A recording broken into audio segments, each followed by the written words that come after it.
Friends, ఎలా ఉన్నారు? అంతా బాగున్నారు కదా? సరికొత్త మీ ముందుకైతే వచ్చేసాం ఫ్రెండ్స్. ఈ రోజు వచ్చి నేను బంగాళదుంప కర్రీ అయితే చేస్తున్నాను ఫ్రెండ్స్. నేను చేసిన విధంగా మీరు కనుక చేసి పెడితే మీ ఇంట్లో వాళ్ళు మరీ మీ చేత అయితే చేయించకుండా అయితే తింటారు ఫ్రెండ్స్. అందుకే నేను చేయని విధంగా అయితే మీరైతే చేయండి ఫ్రెండ్స్. అదేవిధంగా నన్ను అయితే చాలామంది అయితే మీరు ఎప్పుడు చేపల కర్రీ లేదా చికెన్ కర్రీ లేదా పిడుపులు అవే పెడుతున్నారు, కానీ మాలాంటి తిన్నోళ్ళ కోసం వెజిటేబుల్ కర్రీలు అయితే చేయరు అన్నారు ఫ్రెండ్స్. అందుకే చికెన్ మించిపోయేలాగా అయితే ఈ కర్రీ ఉంటుంది కాబట్టి నేను ఈ కర్రీ అయితే ఎంచుకున్నాను ఫ్రెండ్స్. తిన్న వాళ్ళకైతే ఇదైతే చాలా ఎక్సలెంట్గా ఉంటుంది ఫ్రెండ్స్. ఓ బంగాళదుంప కర్రీ కదా, ఇంత సోదా అవసరం అనుకుంటారు ఫ్రెండ్స్. కానీ నేను చేసిన విధంగా వండి తింటే సోదని మీకు అనిపించవచ్చు. తిన్న తర్వాత అబ్బా అని మళ్ళీ మీరైతే చేయించుకుని తినడం అయితే జరుగుతుంది. ఎక్కడ స్కిప్ చేయకుండా అయితే పూర్తిగా చూసండి ఫ్రెండ్స్. ముందుగా అయితే బంగాళదుంపలు చెక్ చేసుకోండి. మీడియం సైజులో ముక్కలు కట్ చేసుకోండి. చక్కగా లైట్గా 10 నుండి ఇలాగైతే ఉడకబెట్టుకోండి ఫ్రెండ్స్. అవి నీలారిలాగా మనం చిల్లులు గిన్నెలు అయితే చేసుకోవాలి ఫ్రెండ్స్. అలాగే మనం ముక్కలు దూరంగా వచ్చే వరకు వేపుకోవాలి ఫ్రెండ్స్. అవి వేపుకున్న తర్వాత తీసి పక్కకు పెట్టేసుకోవాలి ఫ్రెండ్స్. మనం ముక్కలు వేసిన తర్వాత ఎక్కువగా అయితే తిప్పుకోండి ఫ్రెండ్స్, ఇచ్చిపోతాయి. చక్కగా అవి కొంచెం లైట్గా రంగు మారే వరకు అయితే అలా వదిలేండి ఫ్రెండ్స్. అలాగే మనం ఉల్లిపాయలు, పచ్చిమిరపకాయలు, టమాటాలు అయితే గ్రేవీ ఆడేసుకోవాలి ఫ్రెండ్స్. అలాగే పొయ్యి మీద గిన్నె పెట్టేసుకోండి. ఆ గిన్నె నూనె వేసేసి నూనె ఎడికిన తర్వాత ఆవాలు అయితే వేసుకోండి ఫ్రెండ్స్. అలాగే ఆడిన గ్రేవీ అయితే వేసేసుకోండి ఫ్రెండ్స్. అలాగే ఒక 10 పచ్చిమిరపకాయలు అయితే వేసేసుకోండి ఫ్రెండ్స్. అలాగే గ్రేవీ మగ్గిన తర్వాత అల్లం అయితే వేసేసుకోండి ఫ్రెండ్స్.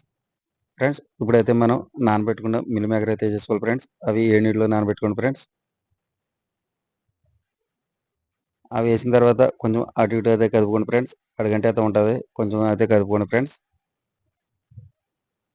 కొంచెం సేపు అయితే మగ్గనివ్వండి ఫ్రెండ్స్. పచ్చివాసన పోయే వరకే మగ్గనించుకోవాలి ఫ్రెండ్స్.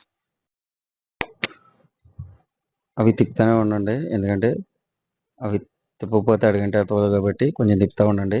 మంట కూడా తగ్గించేసుకోండి. ఇప్పుడైతే మనం కళ్ళుప్పు అయితే వేసేసుకోవాలి. కళ్ళుప్పు వేసేసిన తర్వాత అవి పక్కకు పెట్టేసి దాన్ని మంట స్లో ఉంటుంది కాబట్టి అది మగ్గుతుంది, కానీ దాన్ని కూడా వదిలిపెట్టేసి ఇప్పుడు మనం ఏం చేయాలంటే గ్రేవీ చేసుకోవాలి. ఈ గ్రేవీ కావాల్సింది ఏంటంటే బాదం పప్పు, పుచ్చపప్పు, నువ్వు పప్పు, జీడిపప్పు, అలాగే గసగసాలు. ఈ 4 ఐటమ్స్ని చక్కగా మనం నానబెట్టేసుకోండి. గ్రేవీ అయితే ఆడేసుకోవాలి. గ్రేవీ ఆడేసుకున్న తర్వాత మనం అవి మగ్గిన తర్వాత ఆ గ్రేవీని అయితే అందులో చేసుకోవాలి. ఆ గ్రేవీ వేసిన తర్వాత అయితే మనం కలుపుతూనే ఉండాలి, ఎందుకంటే అరగంట అయితే ఉంటుంది, మాడిపోతూ ఉంటుంది. కొంచెం కలుపుతూ ఉండాలి ఫ్రెండ్స్. మీరు ఎక్కడైతే మిస్ కాకండి, లేకపోతే టేస్ట్ అయితే మిస్ అయిపోతారు. అలాగే పసుపు అయితే చేసుకోండి. పసుపు వేసిన ఒక 2 నిమిషాలు కలుపుకోండి. తర్వాత అయితే కారం అయితే వేసేసుకోండి. కారం వేసిన తర్వాత కలుపుకుంటూ ఉండండి ఫ్రెండ్స్.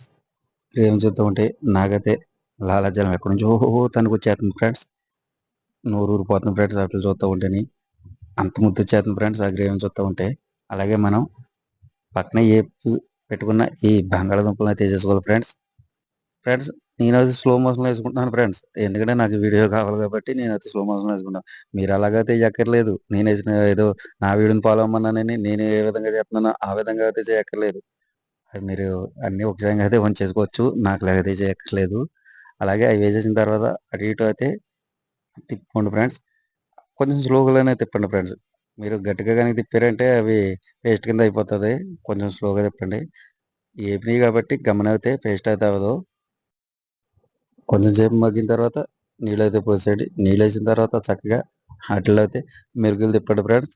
మెరుగులు తిప్పిన తర్వాత చిన్న సెగ అయితే పెట్టి ఆ సెగ మీద చక్కగా నాజుగ్గా ఒయ్యారంగా అయితే ఉడకనివ్వండి ఫ్రెండ్స్.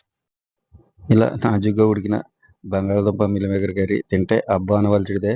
అలాగే జీలకర్ర పొడి, ధనియాల పొడి అయితే వేసేసుకోవాలి. ఈ గరం మసాలా కూడా నేను తయారు చేసుకుంటే ఫ్రెండ్స్.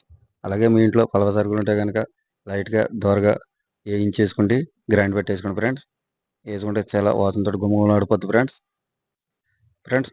అలాగే వెజిటేబుల్ మసాలా కూడా వేసేసుకోండి ఫ్రెండ్స్. అలాగే మనం మెంతగా అయితే యాడ్ చేసేసుకోండి ఫ్రెండ్స్. కొత్తిమీర, కరివేపాకు వేసేసుకోండి ఫ్రెండ్స్. అవన్నీ వేసిన తర్వాత ఒకసారి అయితే కలుపుకోండి ఫ్రెండ్స్. కర్రీ అయితే రెడీ అయిపోయింది ఫ్రెండ్స్.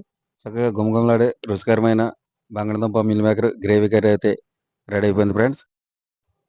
ఈ వీడియోలో నేను చేసిన విధంగా మీ ఇంట్లో మీరు కనుక చేసి పెడితే మీ ఇంట్లో పిల్లలైనా పెద్దలైనా మీ చేత మళ్ళీ మళ్ళీ కావాలని మరీ అడిగి మరీ చేయించుకుంటూ తింటారు ఫ్రెండ్స్ నా వీడియో కనుక నచ్చితే నా ఛానల్ సబ్స్క్రైబ్ చేసుకుని లైక్ అండ్ కామెంట్ చేయండి ఫ్రెండ్స్. అలాగే మీకు అందరికీ ధన్యవాదాలు. జై హింద్.